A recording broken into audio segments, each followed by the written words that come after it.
I'm Nicole Barde, and I'm running to be your county commissioner. I'd like to welcome you and thank you for stopping by to learn more about my campaign.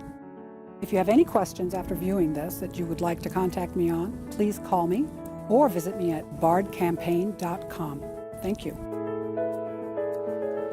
Thank you all for coming here. I'm Nicole Barde, and I am one of two commissioner candidates coming out of this district for Storey County.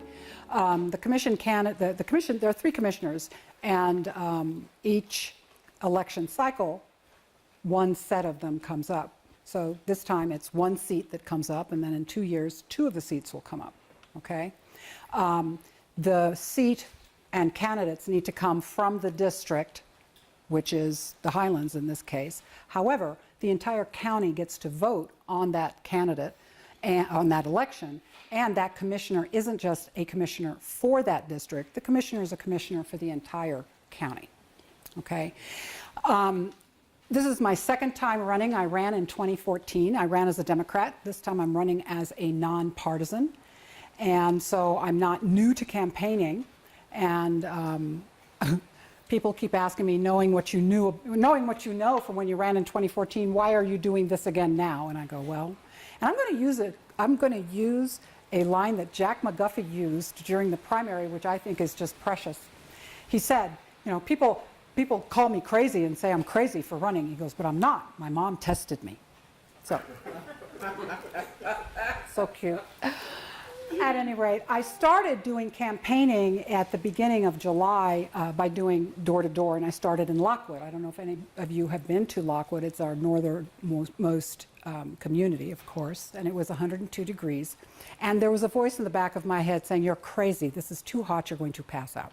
So after 2 days, I stopped because it was actually too hot. But what I learned in those 2 days was a lot of people don't know what the job of commissioner is. What they think it is accurate, but it isn't the entire job. What most of the folks I spoke with, and also have spoken with even in my conversations in the other communities, is, you know, commissioner job is essentially to make sure that our communities get what they need, you know, in terms of services or responses and things like that, money for different things. And that, while that is true, that is the result. Getting money to invest into the community and getting services that are needed by that community is the result of what the rest of that commission job is. And so what I thought I would do is really do an interview, because the residents of this county, you are my potential employers. I am a potential candidate. Everyone has interviewed people for a job. This is a job. And so what I wanted to do was turn these forums into an interview. So to that end, what I'm going to give you is, if you would pass this around, the job description of the commissioner. And what I've included in this is what's on the county website, because they do have, you know, the description of each one of the departments. And for the commissioner, it talks about what I went through in terms of 1 to 3 districts. The only qualification, if you want to call it that, to be a commissioner, is that you need to be an individual that is a current resident in that district, have lived there for 30 days prior to the close of filing. That's it. There aren't any other requirements to run for public office. And I don't know that this is any different for any other public office in this country. So, you know, minimally, if you're an upstanding citizen, you qualify to run for commission. Now, the county website has, you know, 3 basic bullets on what the job is. And one is budgeting, to approve all the budgets and monitor their spending. The second thing is to set the tax rate countywide. And that includes water and sewer rates specifically for VC. We don't have that out here. We have our own services. And then to establish and to monitor policies and ordinances that run the county. So that's pretty straightforward. So when you read that, and that's kind of what most people have as an idea of what the job of commission is. But it's much bigger than that. And in particular, right now, given that we have TRI and a lot of big business and a lot of big money coming into the county, and trying to influence our government. I've added the other things that I have seen through attending these meetings for 5 years, the other things that commissioners do.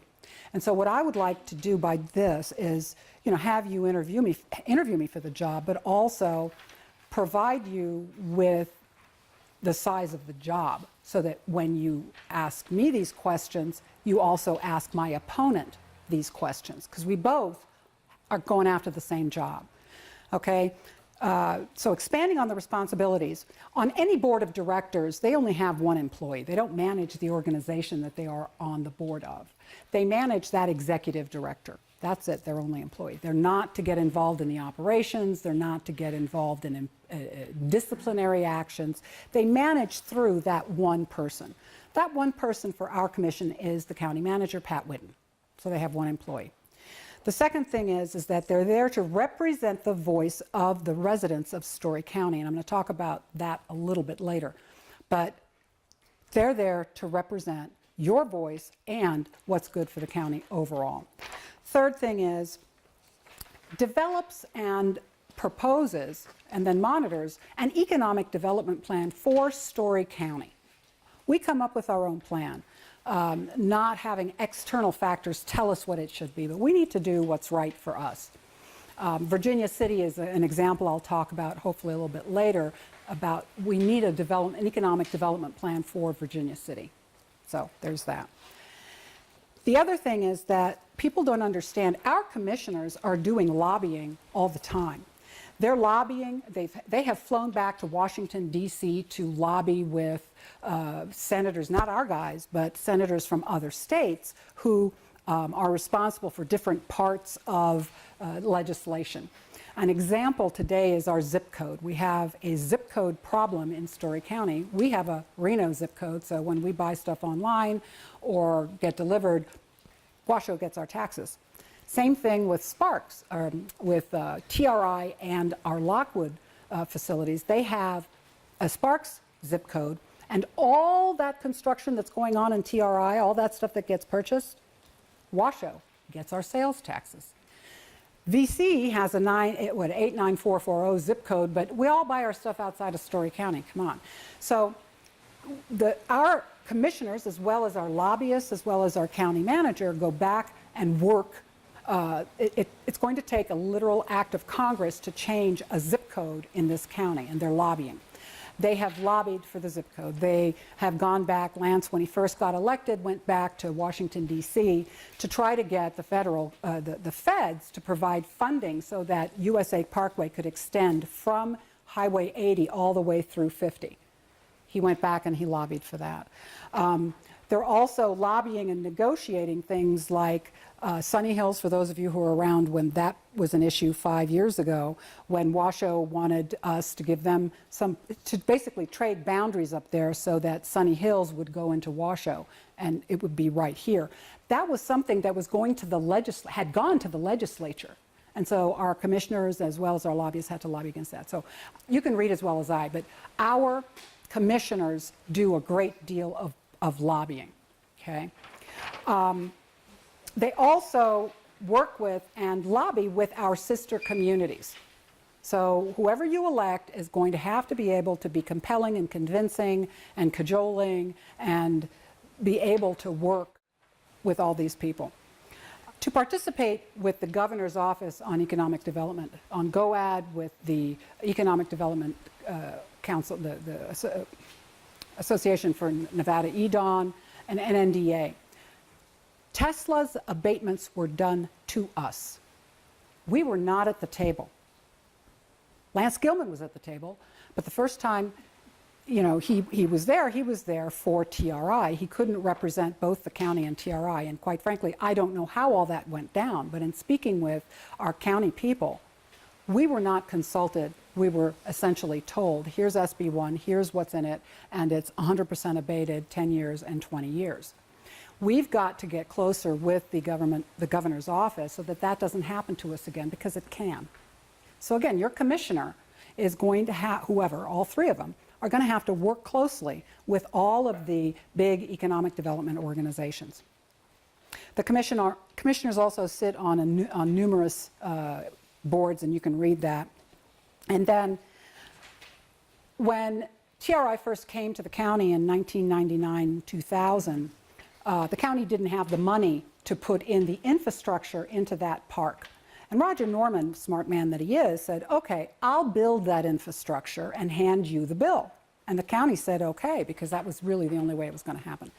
So fast forward to today. We owe TRI $50 million for that infrastructure.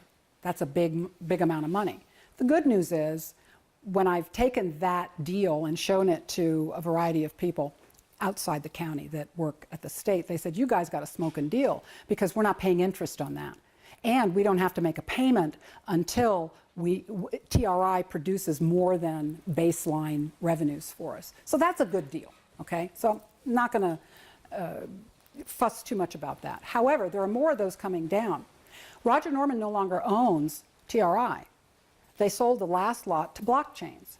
Blockchains bought up all the developable land left in TRI. So they're now the developer instead of Roger.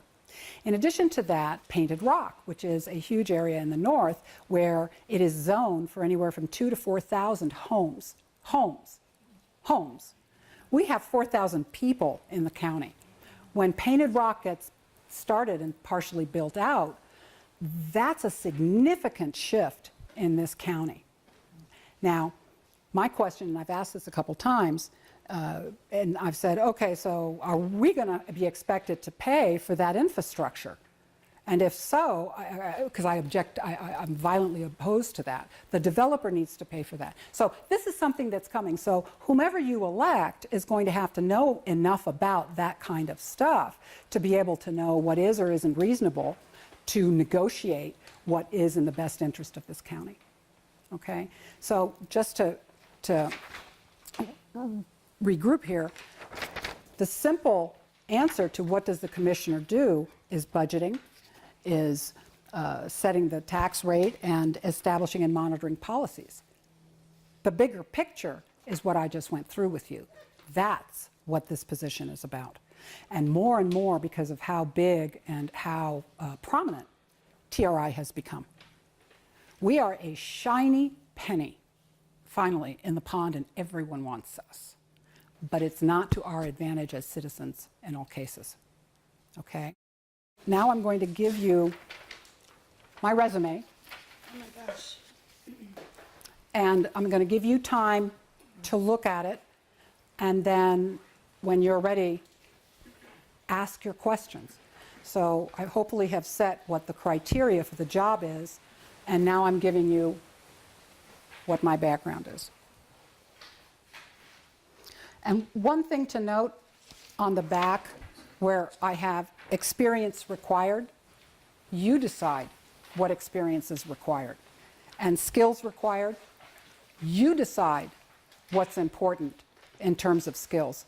Because again, by legislature, by law, the only requirement to run for this office is that I live here for 30 days and that I'm that I'm a citizen, resident.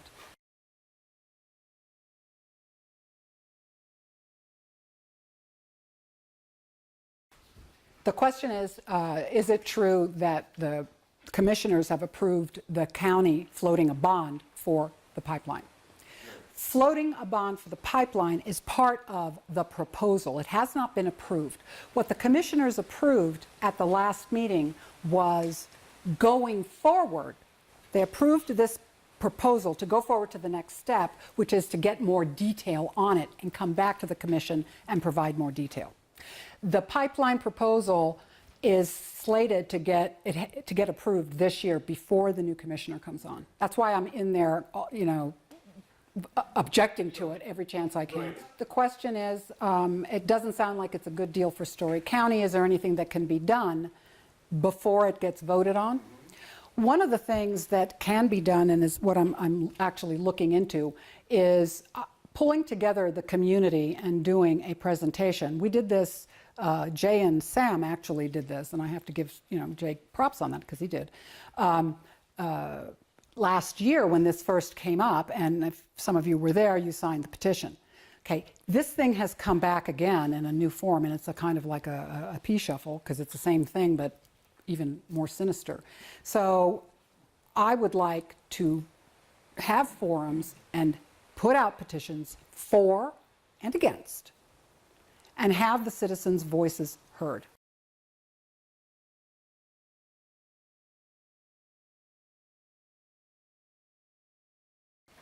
I ran as a Democrat last time. Why am I running as a nonpartisan, and why am I running again? I ran in 2014 as a Democrat, and at that time, what I told people, and it's still true for me today, and I'm sure I'm going to offend everybody, but neither party represents me. It didn't then, and I simply hadn't changed the D behind my name. So it was there. I ran as a Democrat. It probably hurt me, but oh well. I had friends telling me, Nicole, you need to change it to be a Republican, because we are a Republican county, and that will help you. And I said, that would be inauthentic of me.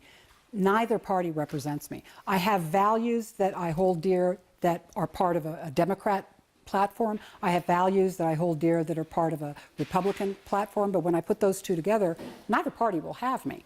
And so I changed deliberately this time before I decided to run. This is before I decided to run, because I didn't do it last time, and I was lazy, because for years I voted my conscience, not party.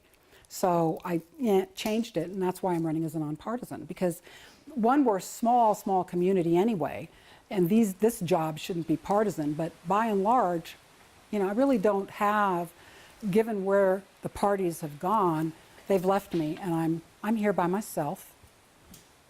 So what part of you is Republican and what part is Democrat? The Republican part of me is that I'm a fiscal conservative. If any of you read Barde blog or hear me talk anywhere else, I'm always asking budget questions. I'm always asking, do you have to spend that? I mean, I spent 20 years in a corporation. I know you need to spend money to make money. I know about research and development. I know sometimes you invest in stuff, you're not going to get anything back, because that's what you do to run a business. And we do some of that in government. But so I'm a fiscal conservative. Second element is I don't believe in corporate welfare. I believe, again, coming from my corporate world, you get big companies to come to undeveloped areas by giving them incentives. Been there. I was on the corporate side of that with Intel when we moved into New Mexico. Rio Rancho had to build a water treatment facility when we first went in there because of the fabs that we had at the time. As our fabs became more advanced, we integrated water treatment in the fab. We didn't need water. What are fabs? A fabrication, manufacturing fabrication for integrated circuits. And this was outside of the country and in Mexico? This was in New Mexico. Albuquerque, New Mexico. This was in the mid-'80s, because I was working for Intel at that time. So I believe you do provide incentives to companies to come in, but you don't give away the farm. And the Tesla abatement, even at the time I was commenting on it, is outrageous on its face. No property taxes for 10 years, no sales taxes for 20.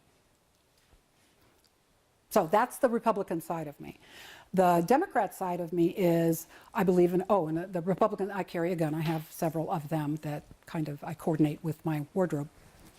So I believe in the Second Amendment. I'm a carrier. You have a concealed carry? Yes, I do. Yes, I do. The first time I got concealed carry, they had to give me 2 cards, because you had to qualify on each firearm. And I had like 8. They couldn't run off. I still have them. That's a joke at parties. And there's that. On the Democrat side, I believe in a woman's right to choose. I believe who marries who is not my business. If you're happy, be happy. Just be happy being married, which is hard even with opposite sex people. Wait until divorce hits you. Anyway, and the other element is I believe that government, and in particular county government, has a role to play in supporting the community. I would rather see our yes, fine, we give some abatements at TRI, but I want to see TRI succeed. I want it to be true that we get washed with riches from TRI. I want that to be true because I want to take that money and invest it. We need a community, you've been hearing this for years, we need a community center in the Highlands. We need our senior centers, the one in VC, I'm a past board chair of the VC Center. We need that building to get expanded and to just be made more, just more functional. We need the one in Lockwood to be more functional. 48% of our residents in Storey County are what's called food insecure.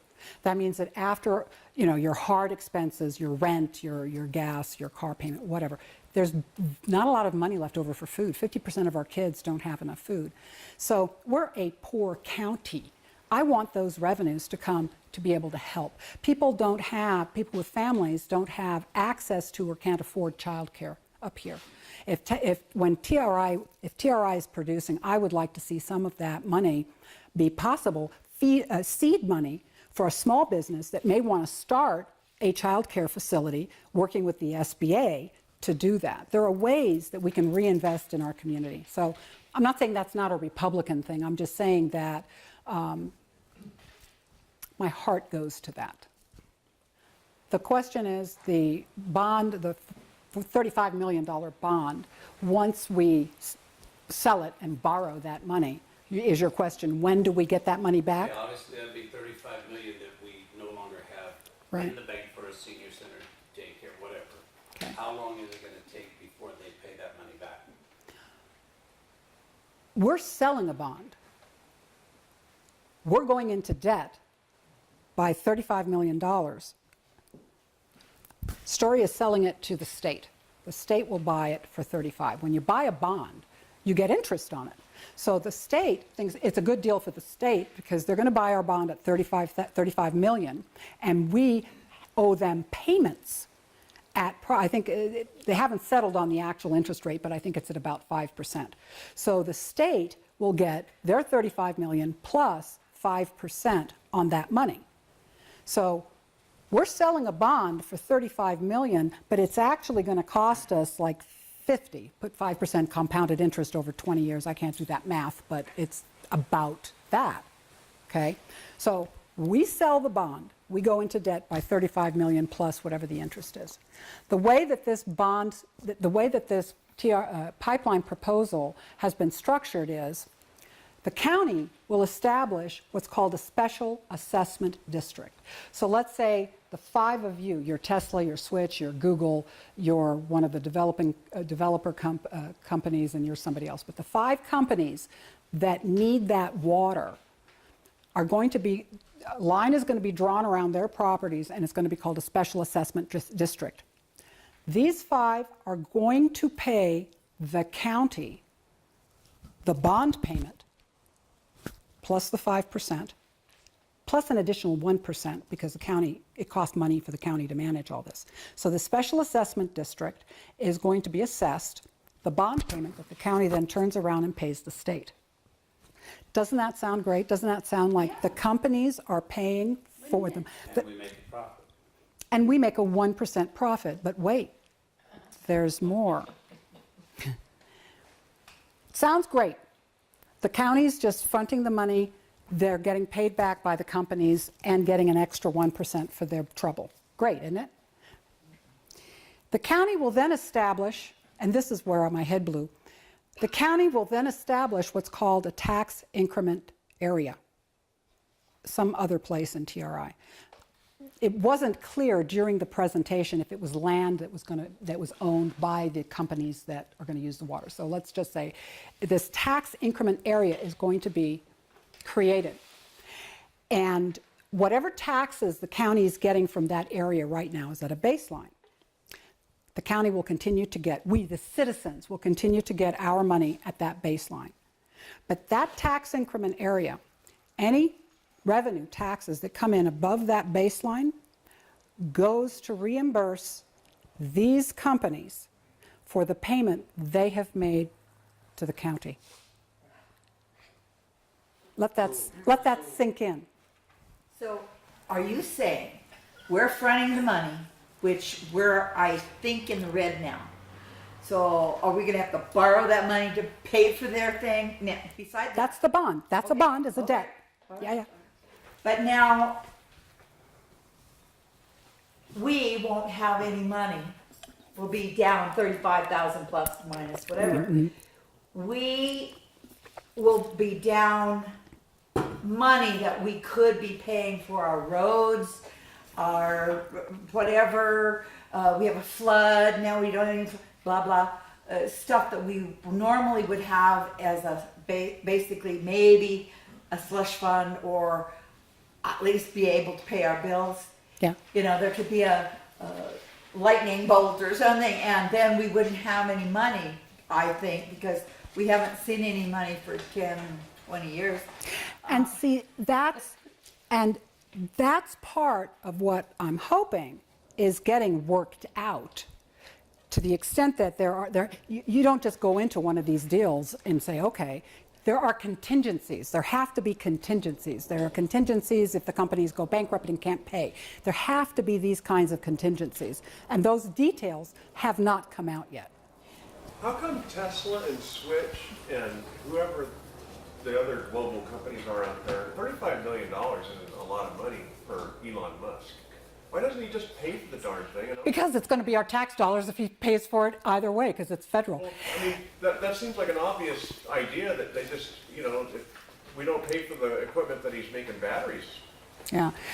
The question is, it's only 35 million. Tesla has way more than that. Why don't they just pay for it? The entire project, the entire pipeline project is about $150 million.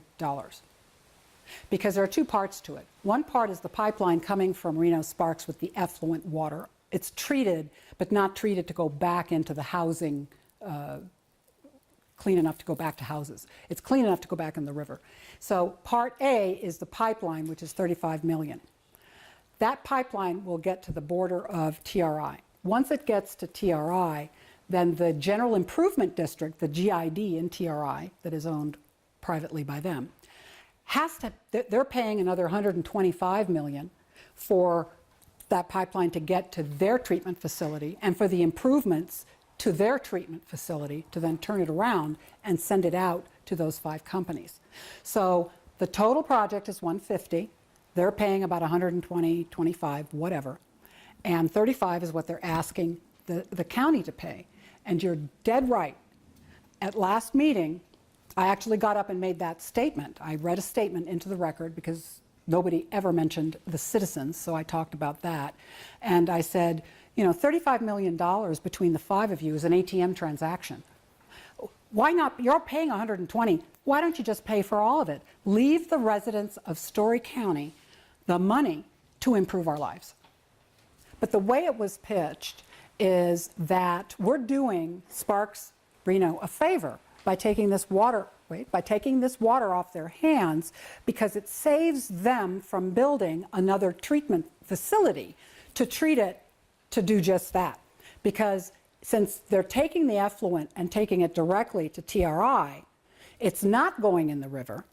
TRI doesn't have a high standard at Intel. The quality of the water had to be better than drinking water, by the way, just saying. So they're taking this effluent for their manufacturing purposes and treating it in that GID to whatever level that they need. So part of the sell was this is an environmental advantage, and the fact that they're saying it's not getting dumped in the river, you're right, that would be a lie because it has to get treated. But that the savings to Reno and Sparks of not having to build additional treatment for that water. In these meetings, City of Reno was begging anybody to take that water before. Free! Take it, wonderful. Now they got a real good deal because they have overexpended they each got a certain percentage of that sewer plant. Right.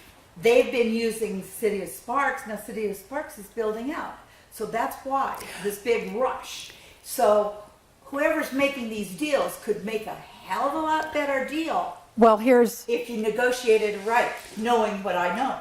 But this is TRI negotiating. The county isn't. The county's not involved in this, and yet And yet we're paying for the pipeline. That's where I object to this. But we're not, I say globally we, but TRI isn't getting that water free from Reno Sparks. They are trading their water rights for that water. So water rights being this mysterious thing I've never understood. It's vaporware. But Gilman had been buying up, or TRI had been buying up water rights for years. Dry lake beds, toilets that don't flush, whatever. I mean, every drop of water that they could buy, they've scraped together. And so what they're doing is they're trading their water rights back to Reno Sparks for that effluent, 4,000 acre feet of it is what they're trading. So Reno Sparks now has those water rights to go get, I don't understand them, but do whatever they're going to do with it. So it's not free. TRI is paying for it that way. Just anybody else, I'll come back to you, Juanita. Who will own the pipeline once it's constructed? It's my favorite part. TRI will own the pipeline. It goes back to TRI once it's completed. We're buying it. We're going into debt for it. We're building that pipeline for $50-some million because when the interest is all done, and at the end of the day, it gets titled back to the TRI GID. Cynthia? Have you heard the justification for that? Because it's infrastructure that belongs to them. But if it belonged to the county, couldn't that possibly be a revenue producer down the line? Again, I'm not in those negotiations. I don't know. That's why this is such a mystery. We're getting this after months and months and months and months of wrangling, and I can only report on and I can only judge what we as the public in those meetings have been exposed to. I know the Monday before the Tuesday meeting last week, the presenters came and presented this whole thing. Marshall was in the meeting, Hugh Gallagher was in the meeting, Pat Whitten was in the meeting. They could only have one commissioner, otherwise it would be a quorum, but it was Marshall. So they had a full meeting before the commission meeting. And I've heard, Marshall asked a lot of questions, so that's a good thing. Okay, so you know that there's a lot going on behind the scenes. I don't know what that is because I'm not there, and I am just I'm just public, so we don't know what else is going on there. So I can't answer that. Ms. Jones. Original cell, months ago, there was a presentation on the original cell, and it was not a commissioner's meeting. I was at it, from what I remember. Yeah. I was here. From what I remember, without this affluent water, TRI, they weren't going to be able to sell that land. It was just almost all used up, and we just had to have this affluent water. Then they took the straw poll, and it was turned by county like crazy. But the sell was going to be, without this influent water, we can't sell this land. We're going to have it, and if we have it, then they'd go over all the wonderful things that were going to happen if it was done right. And then the county would eventually get the taxes for these places that no longer weren't there to begin with. So it was one of those, what I call snowballs. Yeah. That just gets built in. And frankly, in the committee, I think we saw by the straw poll that was taken, nobody bought it. So the angry part for me is that after you put in your report, it's like go around the bend and see what else you can throw at it. I support the pipeline. They need that pipeline. I know what manufacturing is. We all do. You need water for that stuff. So we support the pipeline. And I'm not for buying it. I'm not for paying for it. I'm not for diverting our taxes. The way that they continue to present this to us as if we are stupid. Yeah. And they said this in the meeting. Pat Whitten said this in this last meeting. And he goes, now I want to be very clear about this. This is not any of our taxes in here, not yours or yours or yours. It's not what we're paying. The companies are paying this, they're paying it for themselves. They're paying for this for themselves. Let that rest for a minute. Either he doesn't understand that any revenue coming out of TRI is public money, or he thinks we're stupid and we won't notice. But I'm here to tell you, I stand firm, and I've been against, this particular issue makes me crazy. Every penny in this county that is generated as revenue, whether it's a business license or it's personal property tax or whatever, belongs to the residents. It's citizen money. So if they're going to divert some taxes from this tax improvement area, that's tax money that would otherwise be coming here. And it is true. If we don't have if we don't have water coming into the park, there are some companies that won't go there. So that's why I'm saying I support it. I support it. Right. But 35 million, which turns out to be 50-some million after the interest is paid on that bond, it would be cheaper for them to just pay for it. Okay, can we go to another topic for any of you that have it? Again, I'm interviewing for the job. So I came out of a corporate culture at Intel Corporation where we had monthly business meetings within a division this way. And then we had quarterly business meetings, monthly on how the division was doing, and then quarterly on how the whole business was doing. It was a very high information culture because we wanted our employees owned part of the company through stocks. They had a right to know what was going on. If things were going well, they knew. If things weren't going well, they knew. If we thought we were going to be cutting back or laying off, they knew. And a lot of communication. So I tend to over-communicate if you haven't noticed. So the commissioners, if one of their responsibilities is to represent the citizens, they need to be out here listening to the citizens, first of all, to understand. And secondly, they need to come back to you with, hey, there's legislation coming. Here's what it might mean to us. Let's talk about it. They should be doing that, in my opinion, quarterly. That's what I'm used to out of the corporate world, is doing that quarterly. That's what I'm going to do as a commissioner, quarterly. Now, what they do is Pat Whitten's summary of the meeting. Highlights, that's right. Highlights of the meeting. Yes. I started writing Barde blog in 2015 because when the Comstock Chronicle got sold, Angela Mann did those summaries. I mean, she did. She would go to those meetings and you could get all that information in the Chronicle and people were informed. Yay. She sold it. It went into different hands. They had a different priority. They stopped reporting on the summaries of the meetings. And there was a information blackout in this county. Nobody knew nothing. I mean, the little that we got in those meetings, because other things go on, okay. But then it just stopped. And so I said, all right, I'm going to put the information out there. So that's what I do with Barde blog. Now, the difference between Angela and I is Angela was the facts, nothing but the facts, ma'am, nothing but the facts. I'll put the facts out there, but I'll do a side note, and that'll be where I give you my opinion, or I give you context, or I go, hey, remember 2 years ago when, blah, blah, blah. So if you want to, I'm not just saying that I'm going to communicate. I'm already communicating. So that's what you can expect from me as a commissioner. I'm not talking, I'm walking that talk. Will I be able to change the situation with public comment?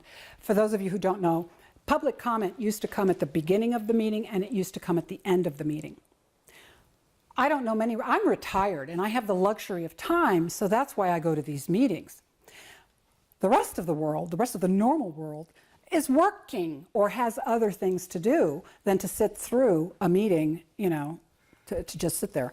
And so public comment happened at the beginning so that residents could come in at the beginning of the meeting, say whatever that it is that they had to say without having to sit through the entire meeting. And then there was also public comment at the end.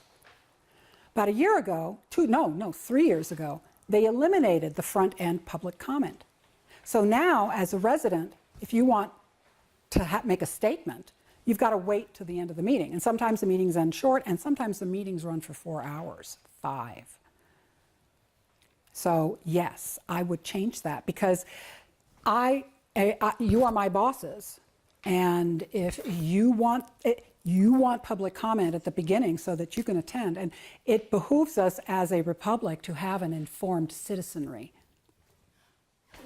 Also, in the olden days, there wasn't a specified limit to how long you could talk, just within reason. And is there a limit now? I looked at the NRS for this. It's not specific. It is, it's up to the judgment of the board itself. And our board gives us 3 minutes, which I think is enough time, really, 3 minutes. Sharon? About 3 years ago, because I've sat on a couple of boards too, and our homeowners association does follow the law.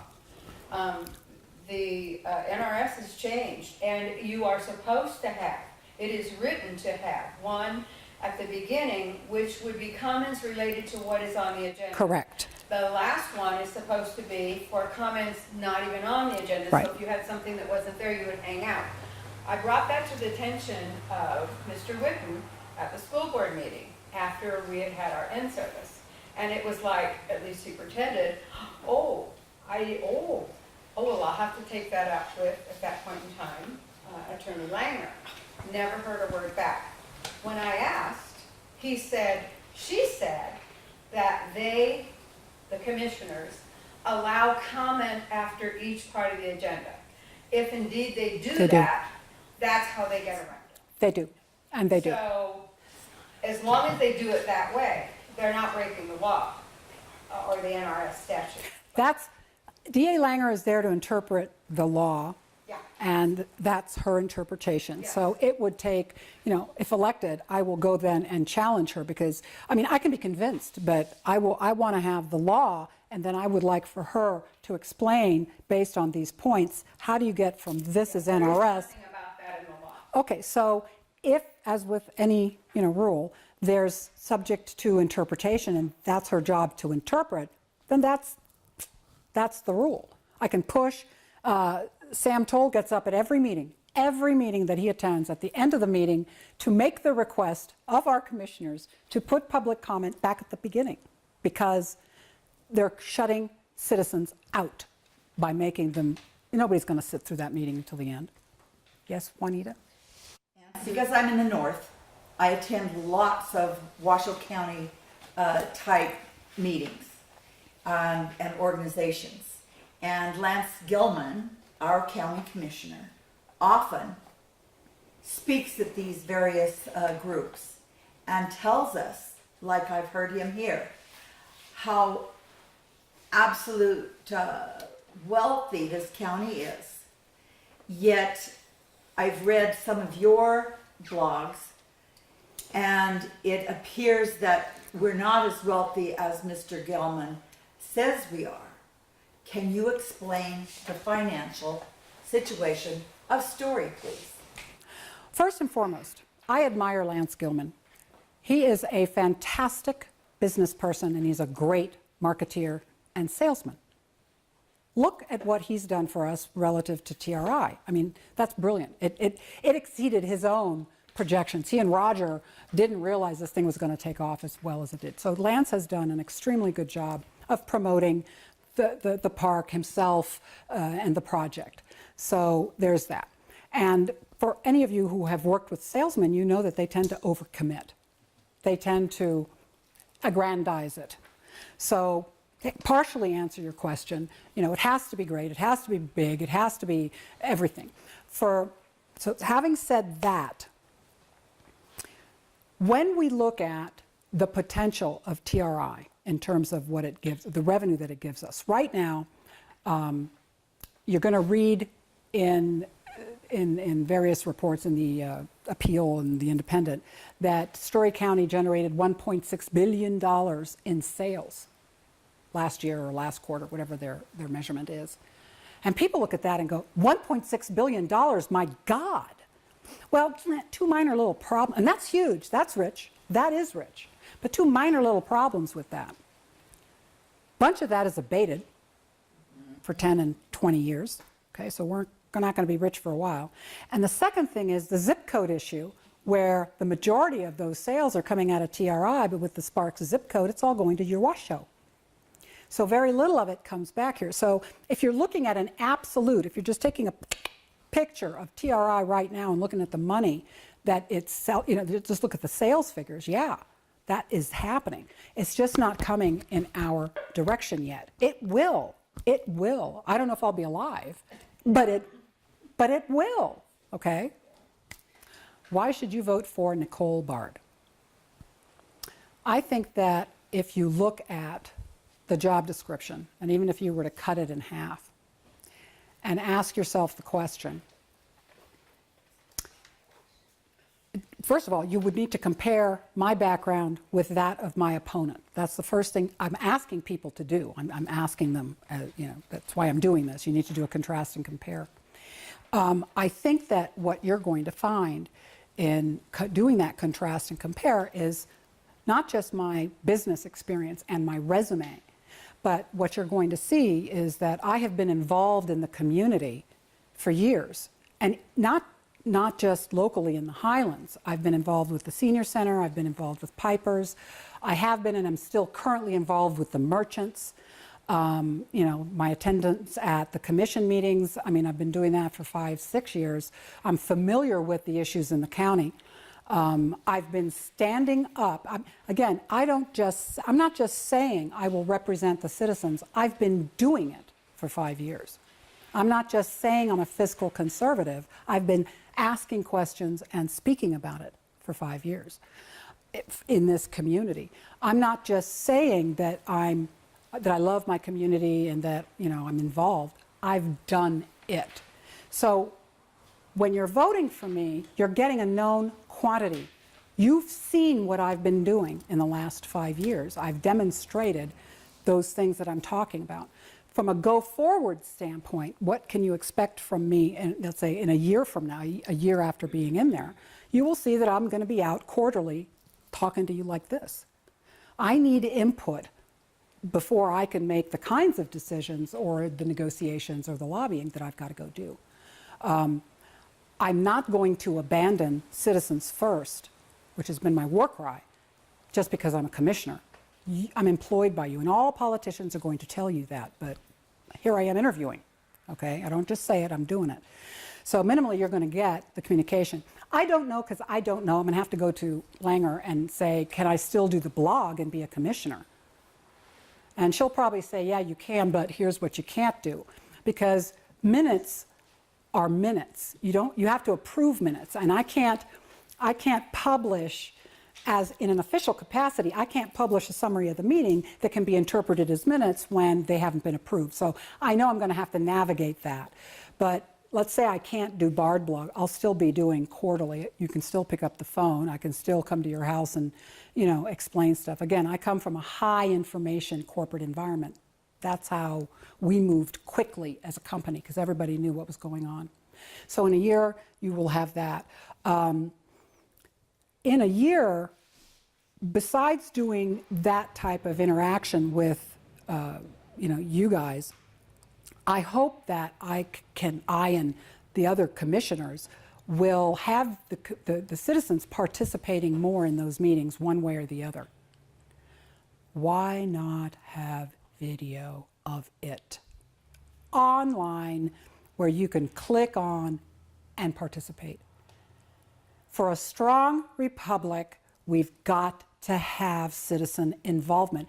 And knowing that you may not be able to be involved, you've got to have citizen awareness of what's going on. For me, if that's all I accomplish, having you guys know what's going on instead of being in the dark so that you can take action against me if I'm not doing what you want, but in your own defense. I don't know what I can do in a year because I don't know what's on that agenda. Hopefully we, the county, can keep the other counties from, by the way, they want to take our TRI revenue. You know why? Because we're the richest county in the United States. We are making so much money out of TRI, and they are having to pay for all the infrastructure of these new workers coming and moving into their neighborhoods, new schools, new fire stations, new police departments, or whatever. They want us to pay for that because we're getting all this money from TRI. Guess what? It got shot down last year because they didn't get their act together legislatively. This year, they got teeth. So I don't know where we're going to be in a year, but I will certainly fight that. I'm from this district, but I serve the county, which means I'll be going to Lockwood and doing this. That's Lance's district. And he may go, okay, Nicole can do that for me. I don't care. I'll go to VC and Gold Hill. That's Marshall's district. And he may go, fine, go ahead, do it. I don't care. But I'll do it. The question is that there was a gas tax, a diesel tax increase on the ballot 2 years ago, but that not all the information about it came out so that voters could make a more informed decision. They didn't realize that the diesel tax, while it would have affected the one gas station we have in Virginia City, was mostly aimed at the trucker stops that are out at TRI. So the question is, why didn't that get communicated, and is that going to change in the future? Yeah. Okay. I don't know how else to put it. I don't know what's wrong with these people. Their communication skills are either so truncated, so they either don't know how to communicate or they don't want to communicate. I don't know what else to tell you. It is a simple thing to do what you're asking. When you put one, I worked on the extension of the quarter-cent sales tax for the V&T in 2010 when that went on the ballot. And you get a group of people together and you sit down and you write the pro and you write the against, and then you write the against the pro and the against the for that, whatever. You do 4 different arguments for it, and you also have a financial impact if it passes. And that's supposed to be in our ballots. Well, even on that one, key information got left out, not because we didn't do our jobs on the committee, but because we weren't informed of some gotchas. But that's another story. So having worked on one of those and having had this be an epic fail that you're bringing up, I can guarantee you that when something like that goes on to the ballot, I'm going to be there because I've experienced it twice. You were talking about the Storey County gravy train and how many other counties would like to get a bit of that gravy train. Because we're rich. But it seems that we're over budget. Uh-huh. And I'm wondering if you could speak to that and how you would get the county back on budget. The reason the budget is over is there are 2 aspects to it. Tesla's totally abated, so we're not getting any taxes, but it costs us money to support them. We had to add police, we had to add fire, we had to buy an engine with a big tall ladder because the Gigafactory is tall, huge.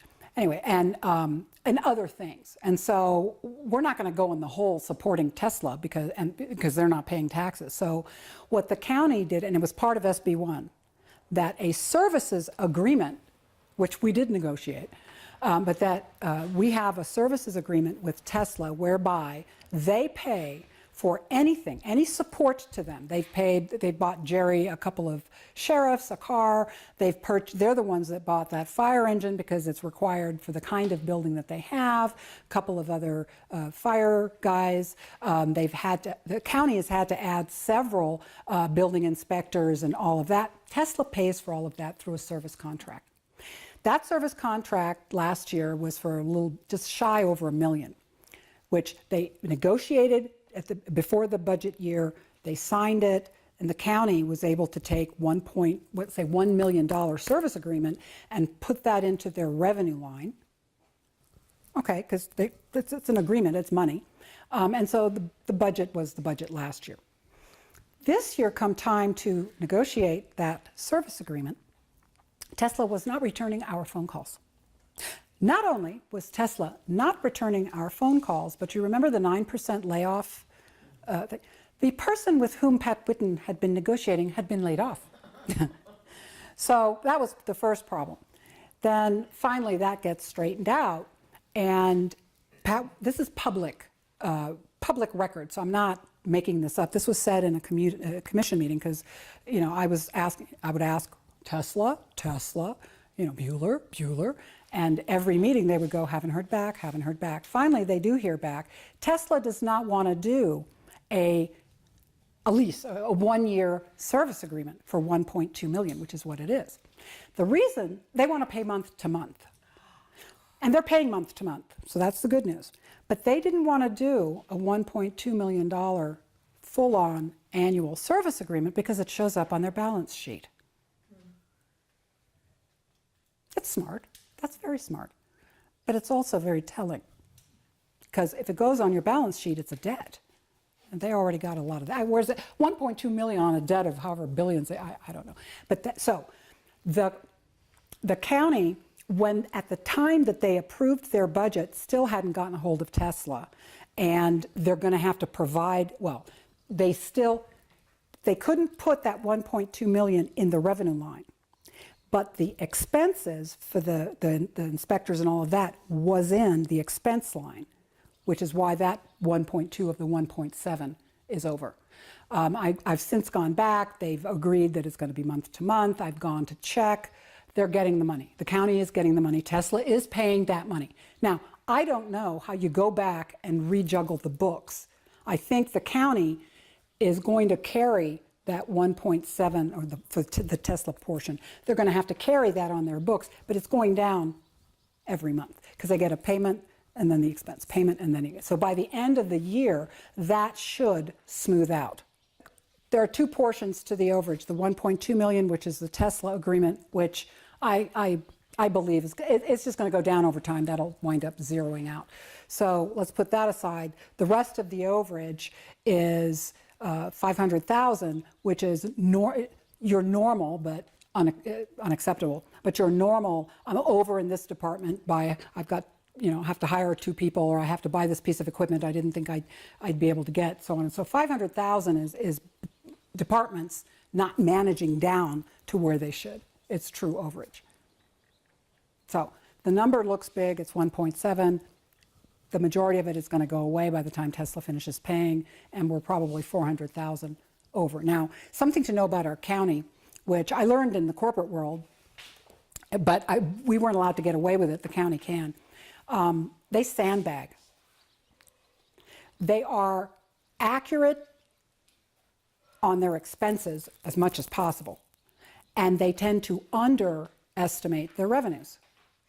So by the time the end of the year comes, they get these bluebirds so the revenue, their budget revenue is like this, but they're conservative on revenue. And they try to squeeze expenses, which is good. I lived there, I like that. But they've got these huge swings. In the corporate world, my budget couldn't vary, my variance couldn't be more than 4%. The county swings way bigger than, but it's government accounting, so there's that.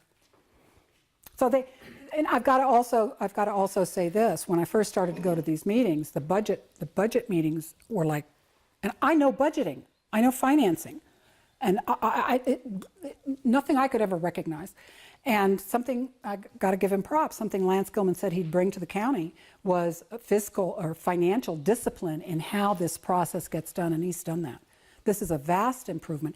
It's easier for you as citizens to be able to even look at the numbers. Vastly improved. Will you be going to all these to try to give a factual understanding of our county? Yeah. So the rest of the counties don't want a piece of us. They're going to want a piece of us anyway. Oh, yeah. That's just they're going to want it. My job, all of our jobs, including the citizens, quite frankly, is to not let that happen. Just not let that happen. The question is, what will I be doing at the legislature to combat these things? I'll be lobbying. I got a call from one of our lobbyists a couple of weeks ago that said, Nicole, there are a couple of events that are coming up. You're not commissioner yet, but would you like to come and help me convince some of the freshmen and candidates as they're now getting elected to get them educated on what's going on in Storey County? And I said, sure. And I said, all we have to do is show them the books. Look at the books. Money is not gushing in here. We've got it leaking into Reno, into Washoe because of the zip code issue, and we've got abatements.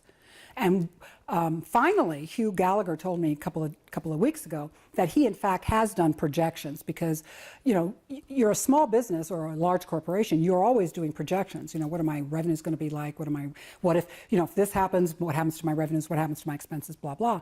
And I've always asked for, give me your projections. You're telling me to have faith that, don't worry about it, Nicole, things are going to work out. We got money coming. No, this is what they were saying. TRI is going to generate money. It's generating money now. Don't you worry about it. And I go, show me the numbers. But they hadn't done the projections. So Hugh says he has done the projections and that we are going to be okay, but it's going to be 6 years, 5 years, 6 years before it kicks in. So he's done some of that. I want to get my hands on it and push it back out to you guys. You need to see if we're going to be okay. But those are the kinds of numbers that we have to use with our neighbors to go, what after revenues coming in from TRI, but so are expenses. And if we're break even, revenues and expenses, there's nothing left over for us as residents, let alone to go to any of our neighbors. So I would go into conversations with them to understand what their issues are and if we really have a role there. But I got to show them the books. And if you haven't figured it out, I'm a very strong advocate for us. Talk to your friends. Tell your friends. This is very important. Share with them the job description. I plan on doing it online anyway. But that is the job. That's who we're hiring. We're hiring somebody that can do that. And what I'm presenting to you is not just my experience, but look at my actions. You know what you're getting with me. I've been out there proving myself to you for years in what I have been saying in my blog, in my involvement in the community. And I accessorize quite nicely, so there we go. Thank you. I know your time is valuable, and I want to thank you very much for coming. If you've made it this far, and if you've made it through this presentation, I want to thank you from the bottom of my heart. It was a lot to take in. Again, if you have any questions, please call me or visit me at my website. I would very much appreciate your vote in November. Thank you.